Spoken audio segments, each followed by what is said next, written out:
So my name is Angelina Hopkins, and I have 4 kids. Michelle is my oldest, then Brandon, Angel, and Braden.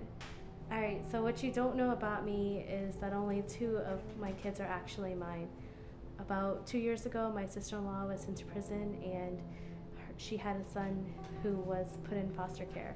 That left my husband and I with a really big heartache because between the both of us, we were raised in and out of foster homes and in between relatives. So we definitely know what it's like not to be raised by your family, by your parents. We did what we could to get him into our home, and he's been with us ever since. Can I do it like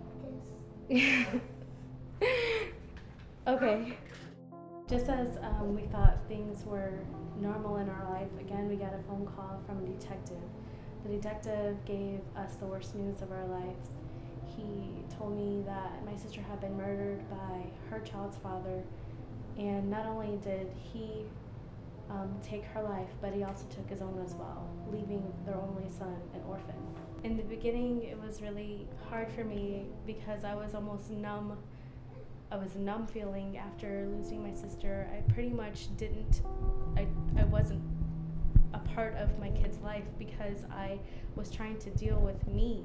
And it wasn't until I came back to church and started going to crossover that I actually started living again. I was dead inside and not able to emotionally connect with anybody around me. I stopped talking to all my friends and everything. I just totally lost myself in losing my sister.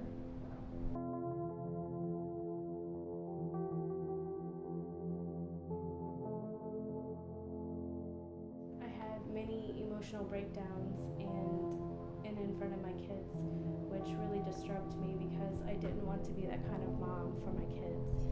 So after dealing with the pain for over a year, my friend Sherry had been telling me about coming to Crossover Church. I eventually just got tired of dealing with all the emotions that I was going through, and I knew what I needed to do.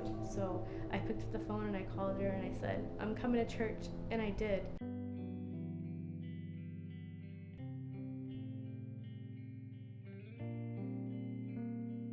And it was such a freeing moment for me because it was like all the emotional burdens that I was carrying on me for a year were gone.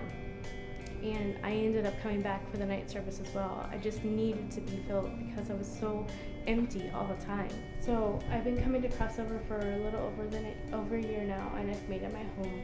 And it's been wonderful for me to finally let go and trusting God, knowing that He has set me free and He's helped me forgive Robert and everybody else who's hurt me in the past. We went from 2 to 4 in 1 year. It all happened in the same year. The Lord has brought me through all these hurdles in my lifetime, and I know that He's going to do the same for you.